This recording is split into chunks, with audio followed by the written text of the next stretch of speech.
Tahukah Anda, otak merupakan bagian tubuh yang paling penting bagi manusia? Sekarang angkat tangan Anda dan letakkan pada dahi. Tepat di situ, ada bagian otak yang paling istimewa. Bagian itu disebut prefrontal cortex atau disingkat PFC.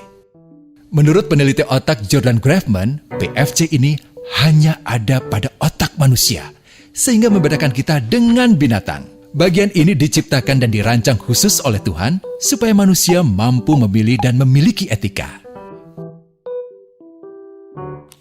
PFC berfungsi seperti pemimpin.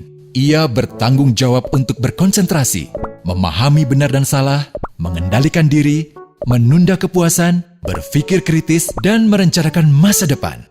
PFC adalah pusat pertimbangan dan pengambilan keputusan. PFC inilah yang membentuk kepribadian dan perilaku sosial. Sayangnya, PFC adalah bagian otak yang paling mudah mengalami kerusakan. Jika PFC rusak, maka kepribadian orang bisa berubah. Rusaknya PFC bisa disebabkan oleh benturan fisik, bisa juga oleh zat kimia, seperti narkotika, psikotropika, dan zat adiktif atau nafsa. Dan ternyata penyebab paling merusak juga pornografi, yang disebut narkolema, narkotika lewat mata. Bagaimana pornografi mempengaruhi otak dan pikiran kita? Adi, remaja 12 tahun, melihat gambar di TV yang menjurus ke porno. Awalnya, ia merasa kaget dan jijik. Ini karena sistem limbik di otak Adi menjadi aktif. Sistem limbik mengatur emosi juga keinginan makan, minum, dan berhubungan seksual. Sistem limbik ini kemudian mengaktifkan zat kimia otak bernama dopamin.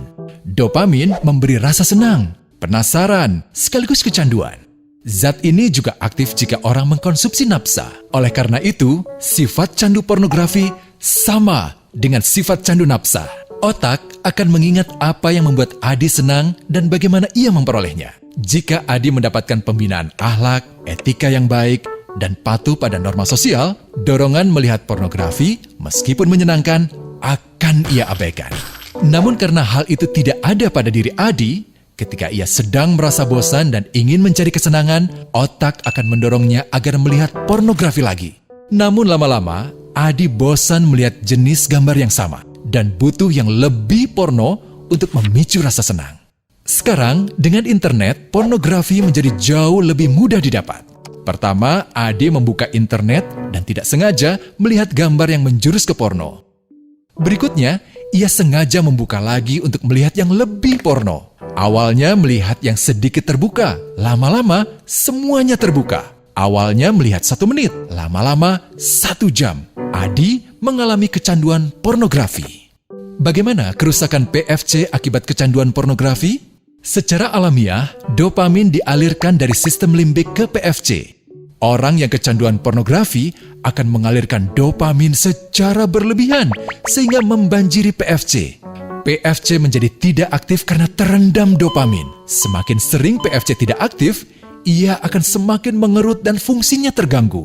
Sistem limbik justru akan berkembang semakin besar karena terus mengaktifkan dopamin, sehingga Adi cenderung untuk terus mencari kesenangan tanpa takut atas akibatnya. Jika tidak ditangani segera, Adi berpeluang besar menjadi pelanggan pornografi seumur hidup dan mengalami kerusakan otak di bagian PFC. Awalnya, ia akan kehilangan konsentrasi, penurunan kemampuan menimbang benar dan salah, serta berkurangnya kemampuan mengambil keputusan. Lama-lama, besar kemungkinan ia akan melakukan masturbasi, oral seks, hubungan seksual suka sama suka, dan mudah berganti-ganti pasangan seksual. Pernikahan dianggap tidak penting, pasangan dianggap hanya sebagai objek seksual semata, cenderung merendahkan derajat dan kehormatan lawan jenis. Selera hubungan seksualnya pun tidak sehat dan seenaknya, kasar sampai tega memperkosa. Manusia jadi tidak ada bedanya dengan binatang. Inilah dampak yang terjadi akibat kerusakan PFC. Ahli bedah otak Donald Hilton Jr. mengatakan, jika difoto menggunakan alat magnetic resonance imaging, otak yang rusak akibat pornografi memperlihatkan hasil yang sama dengan otak yang rusak karena kecelakaan.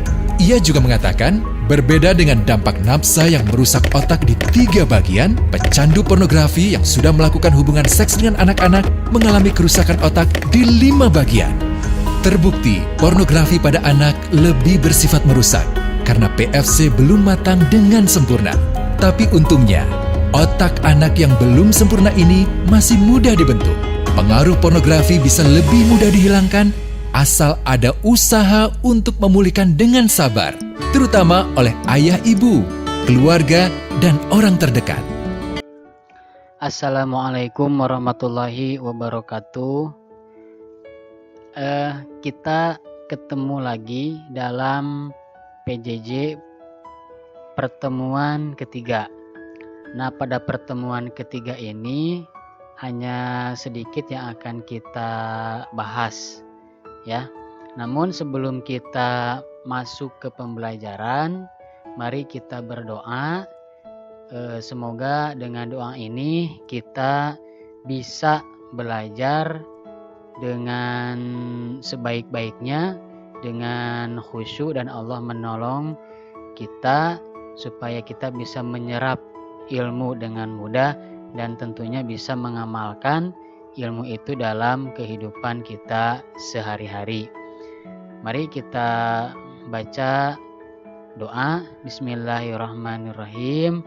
Alhamdulillahirabbil alamin, arrahmanirrahim, maliki yaumiddin, iyyaka na'budu wa iyyaka nasta'in, ihdinas siratal mustaqim, siratal ladzina an'amta 'alaihim ghairil maghdubi 'alaihim waladdallin. Amin. Rabbi zidni ilman. Ya Allah, tambahkanlah kepada kami semua ilmu yang bermanfaat. Baik, anak-anak. Nah, pada pertemuan ketiga ini kita akan membahas tentang kesimpulan. Nah, kemarin 2 minggu yang lalu pertemuan pertama kalian bisa dapat, ya diharapkan dapat membaca ayat ke-32 dari surat Al-Isra dan ayat kedua dari surat An-Nur sesuai dengan kaidah ilmu tajwid. Nah, pada pertemuan yang kedua kalian bisa menganalisa, ya, bisa menganalisa setiap kalimat pada kedua surat dan ayat tersebut sehingga kita bisa memperoleh isi kandungan makna pesan yang terdapat di dalam kedua surat dan ayat tersebut.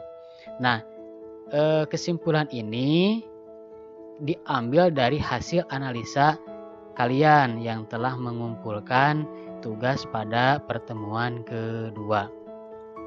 Baik, yang pertama ada Quran surat Al-Isra ayat 32. Nah, di sini apa saja sih isi kandungan yang terdapat pada surat dan ayat ini? Yang pertama adalah dilarang untuk mendekati zina. Artinya zina itu kan hukumnya haram dan berdosa.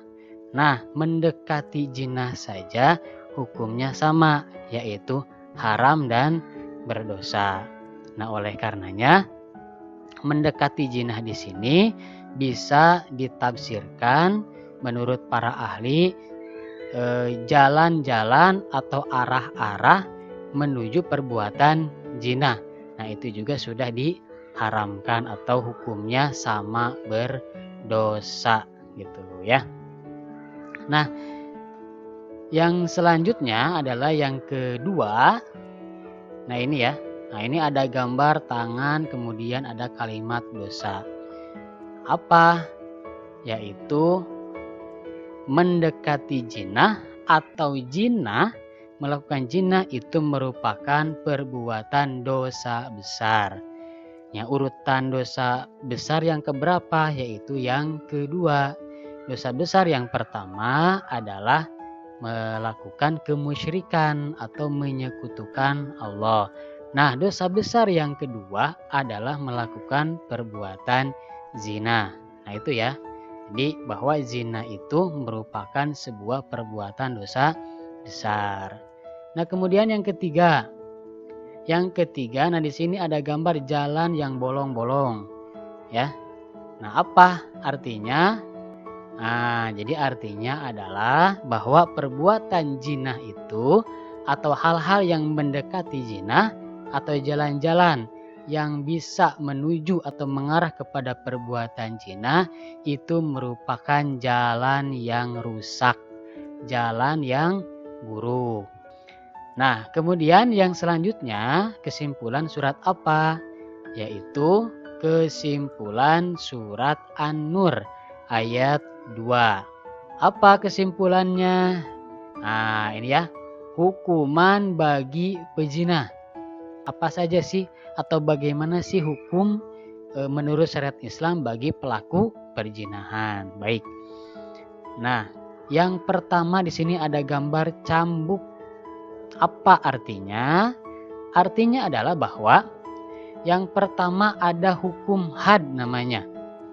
Apa hukum had itu? Yaitu 100 kali cambuk bagi pelaku pezina belum menikah dan diasingkan selama 1 tahun. Nah, hukuman had ini, hukuman cambuk ini dalam syariat Islam diberlakukan bagi siapa? Bagi pelaku zina yang kedua-duanya itu belum pernah menikah atau kedua-duanya itu masih perawan dan masih perjaka. Nah, melakukan perzinahan maka hukumannya itu adalah hukum had, yaitu dicambuk 100 kali kemudian lalu diasingkan selama 1 tahun. Itu yang pertama hukumannya. Kemudian hukuman yang kedua. Nah, ini ada gambarnya ya. Ilustrasinya apa? Artinya yaitu yang kedua ada hukuman pezina muhsan. Apa pezina muhsan itu? Pezina muhsan itu adalah orang yang melakukan zina tapi kedua-duanya sudah menikah atau pernah menikah. Ya, jadi si laki-lakinya sedang berkeluarga atau dia statusnya duda pernah menikah. Atau juga si perempuannya itu statusnya janda atau memang sedang berkeluarga. Maka menurut syariat Islam hukumannya adalah dirajam. Apa dirajam itu? Yaitu dilempari batu. Ya, dilempari batu. Nah, kemudian isi kandungan yang kedua yaitu, nah ini dia ada gambar Islam kemudian semua orang mencoba untuk mengangkat Islam ini. Maknanya apa? Yaitu tegakkan hukum Islam. Ya, di sini ya. Nah, jadi ayo tegakkan hukum Islam. Kalau memang di suatu daerah itu menggunakan hukum Islam, maka kita sebagai masyarakat, sebagai kaum mukmin muslim yang tinggal di daerah itu harus mendukung dengan sepenuhnya. Ya. Nah, jadi di sini artinya tidak boleh ada rasa iba atau rasa kasihan kepada pelaku zina. Baik itu pelaku zinanya dengan hukuman had atau pelaku zinanya dengan hukuman rajam gitu. Jadi kita tidak boleh berbelas kasihan. Kalau ini suatu daerah itu menggunakan hukum syariat Islam, maka kita harus betul-betul mendukung untuk menegakkan hukuman tersebut. Nah, kemudian yang ketiga, nah ini ada gambar orang-orang ya, manusia berkerumun. Ya gitu, ini ilustrasinya. Apa artinya? Yaitu disaksikan oleh kaum muslimin.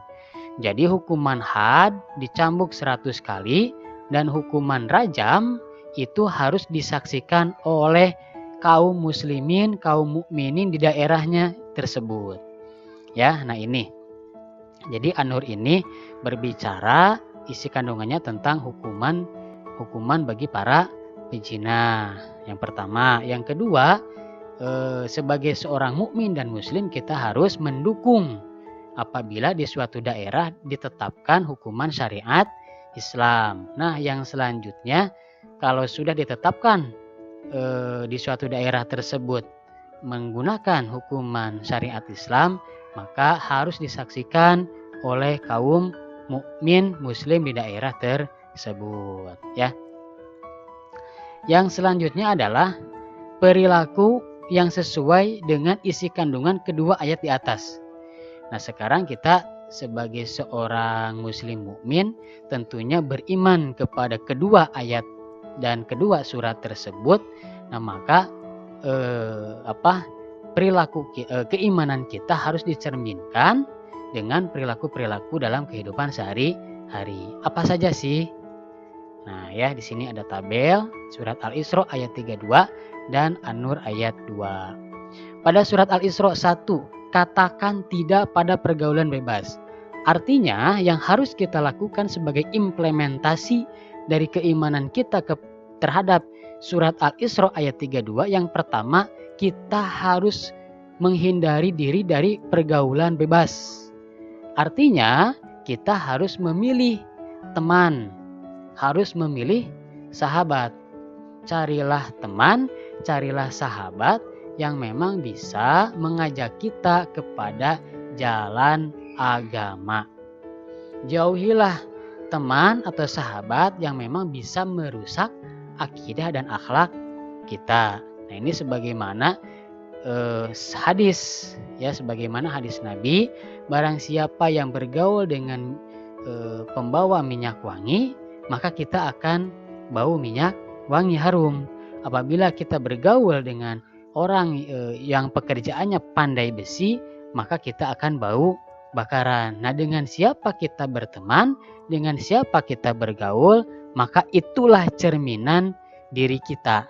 Nah, makanya kita harus benar-benar selektif dalam memilih teman, apalagi kita harus selektif dalam memilih sahabat. Ya, oke, itu satu perilakunya. Yang kedua, nah ya, diusahakan ya, apalagi kita sebagai remaja, diusahakan kita tidak boleh berpacaran.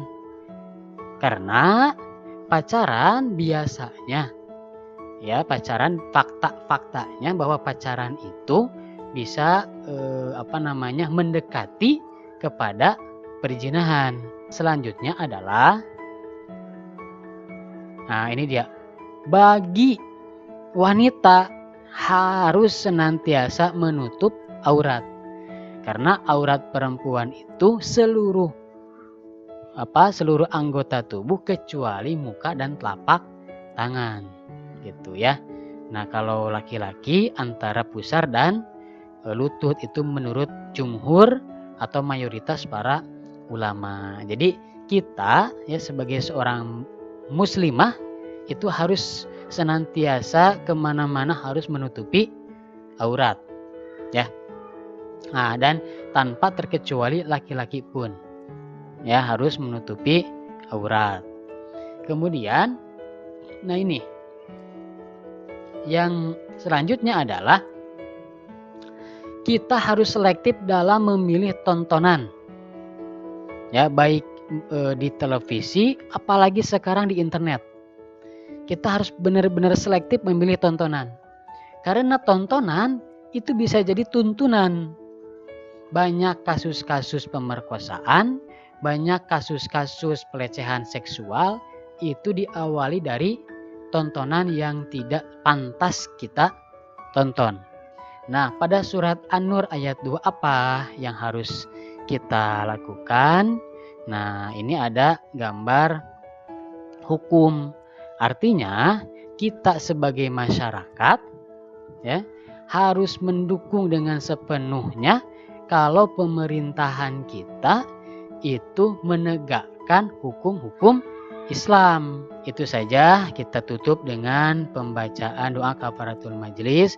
Subhanaka Allahumma wa bihamdika asyhadu alla ilaha illa anta astagfiruka wa atubu ilaik. Assalamualaikum warahmatullahi wabarakatuh.